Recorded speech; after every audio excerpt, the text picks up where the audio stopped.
Très bien, Alexander, parlons de l'économie allemande, qui semble aller dans la même direction que l'économie britannique. Oui, Et l'économie de l'UE, elle semble toute suivre une trajectoire descendante. Très rapide. Mais dans cette vidéo, nous allons parler un peu plus, nous allons nous concentrer un peu plus sur l'économie allemande. Quelle est la situation en Allemagne en ce moment? Vous avez tout à fait raison. Ce qu'il faut comprendre, c'est que l'Allemagne avait un modèle économique différent de celui de la Grande-Bretagne, de la France et de certains autres pays.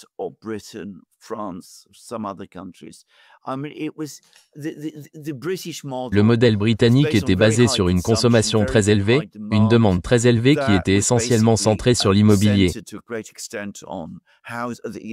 Vous savez, l'état du marché immobilier. Les Britanniques sont nombreux à posséder leur propre maison. Ils ont des retraites et tout ce genre de choses. Ils empruntent donc sur des biens immobiliers qui attirent la demande, ce qui génère des biens, ce qui crée une grande économie de services qui est recyclée dans l'économie et fait grimper les chiffres du PIB. Ce n'était pas fondamentalement une économie centrée sur la fabrication. L'Allemagne était très différente. L'économie allemande était historiquement basée sur un système financier beaucoup plus diversifié, avec des banques régionales et locales finançant l'industrie allemande dans des conditions de très faible inflation.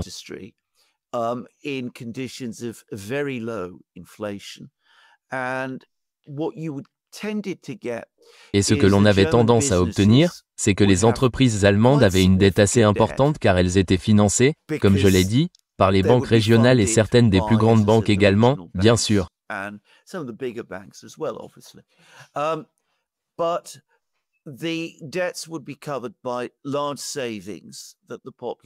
Mais les dettes étaient couvertes par l'épargne importante de la population car la Banque centrale allemande s'assurait toujours que les coûts du logement en Allemagne étaient relativement bas et n'encourageait pas la spéculation sur les marchés immobiliers ou ne faisait pas grimper les prix, etc. Les gens gardaient donc leur argent dans les banques.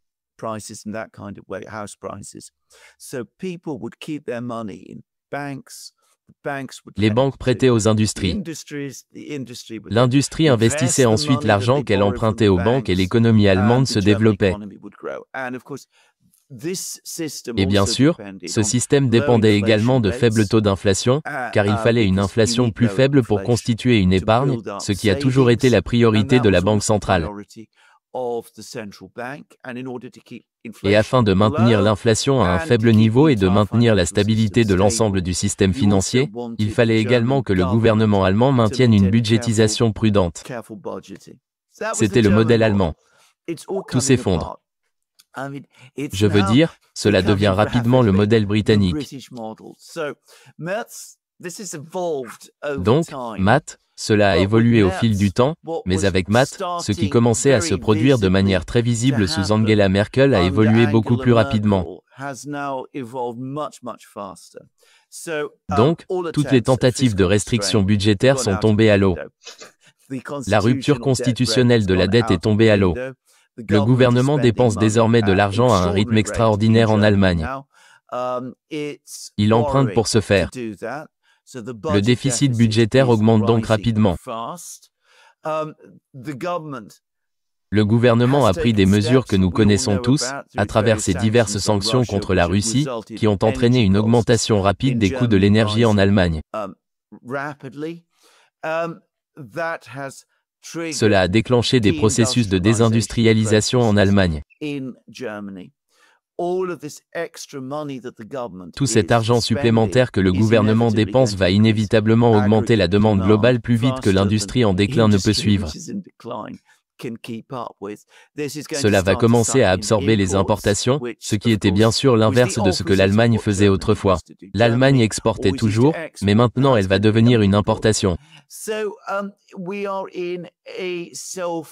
Nous sommes donc dans un cycle auto-entretenu de dépenses, de dettes, de désindustrialisation, probablement de croissance des services. L'Allemagne que nous connaissions est en train de disparaître rapidement. Et avec la disparition de l'Allemagne, l'Union européenne disparaît, car l'Allemagne était le moteur de l'Union européenne. Tout dans l'Union européenne était centré sur l'Allemagne. Elle a été construite autour de l'Allemagne. Oui. Et de nombreux pays, de nombreux États membres en Europe, dans l'UE, ont vidé leur propre économie au détriment de tout ce qui était centré autour de l'Allemagne.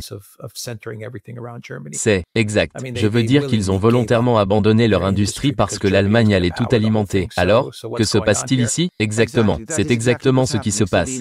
Le modèle industriel sur lequel l'Allemagne s'est construite, qui était aussi un modèle d'exportation, commence à s'effondrer. L'Allemagne n'était pas seulement le centre, c'était le point d'ancrage de tout le système, car l'une des raisons pour lesquelles nous pouvions avoir des niveaux d'endettement élevés dans diverses économies européennes, en France, en Italie, etc., était que l'on avait toujours cru que la zone euro était stable parce que l'Allemagne, son noyau central, était également stable sur le plan budgétaire.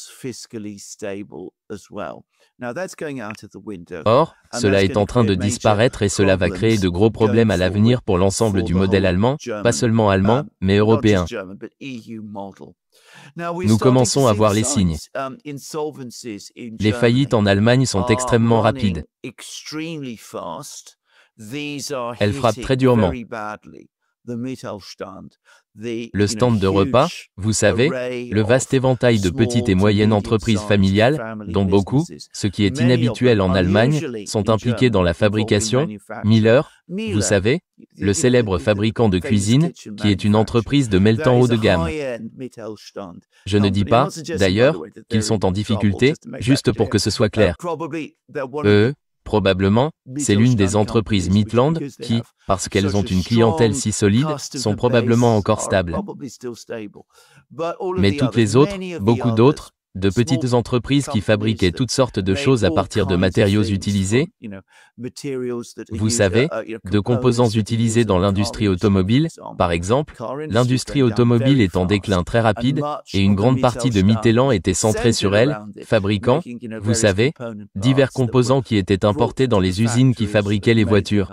Quoi qu'il en soit, elles sont en déclin. D'autres petites entreprises qui fabriquent des choses comme, vous savez, du verre, de l'optique, tout ce genre de choses, elles sont également en déclin rapide. Et cela va changer non seulement l'économie allemande, mais aussi toute la texture de la vie en Allemagne.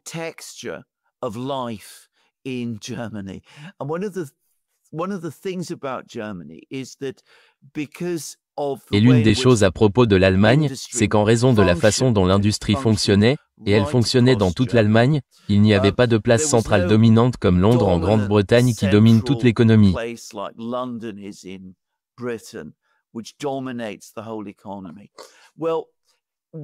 Eh bien, avec toutes ces petites entreprises qui ferment très rapidement, vous allez probablement assister à une centralisation régionale également, probablement dans quelques grands centres régionaux, Francfort, Berlin peut-être. Nous verrons. Mais de toute façon, le processus est en cours. Munich, le processus est très rapide. Nous verrons ce que ça donne. Mais dans quelques années, et je veux vraiment dire dans quelques années, avant la fin du mandat de Mundt, nous allons voir l'Allemagne avoir un ratio dette aérienne, PIB à peu près du même ordre que celui des autres grands pays européens, la France, l'Espagne, l'Italie, peu importe.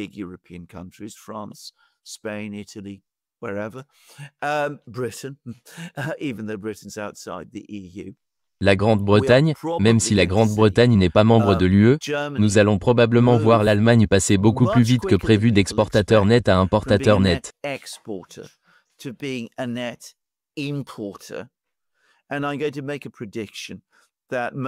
Et je vais faire une prédiction selon laquelle la plupart des dépenses supplémentaires que nous observons proviendront du gouvernement allemand, au lieu d'être consacrées à la production d'armes, aux dépenses d'infrastructures et à tout ça, elles seront absorbées par des coûts sociaux toujours plus élevés.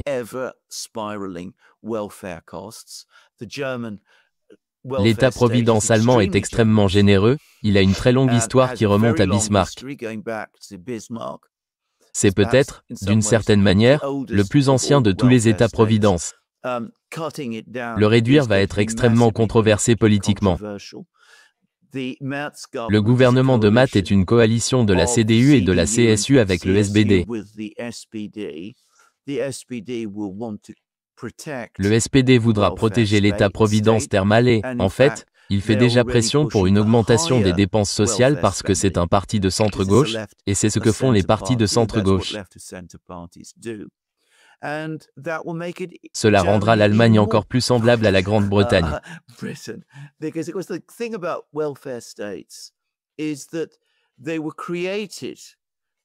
Car le problème avec les États-providence, c'est qu'ils ont été créés entre 1870 et 1960 environ sur la base d'économies industrielles fortes, et les personnes qui demandaient des prestations sociales ne le faisaient que temporairement jusqu'à ce qu'elles retrouvent du travail.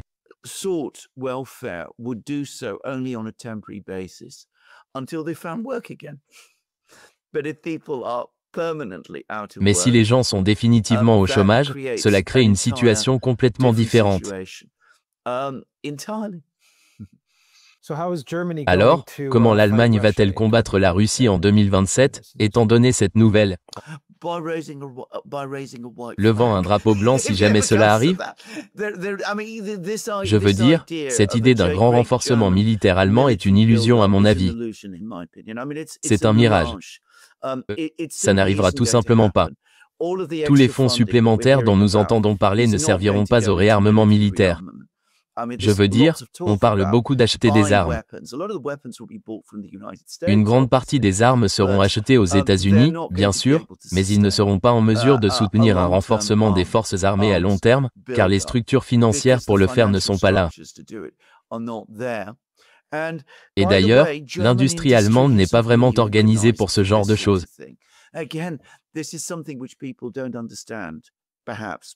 Encore une fois, c'est quelque chose que les gens ne comprennent peut-être pas, mais l'industrie allemande d'aujourd'hui est très forte et très puissante, mais ce n'est pas comme dans les années 1930 ou 1940. Même à cette époque, les Allemands n'ont jamais pu réaliser les économies d'échelle que les Russes et les Américains ont réalisées à l'époque, car ce sont d'énormes économies continentales.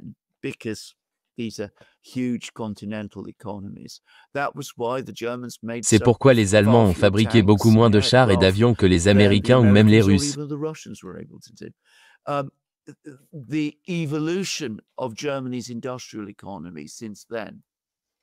L'évolution de l'économie industrielle de l'Allemagne depuis lors a aggravé ce problème et l'Allemagne qui existera dans 4 ou 5 ans ne pourra absolument pas faire cela non plus.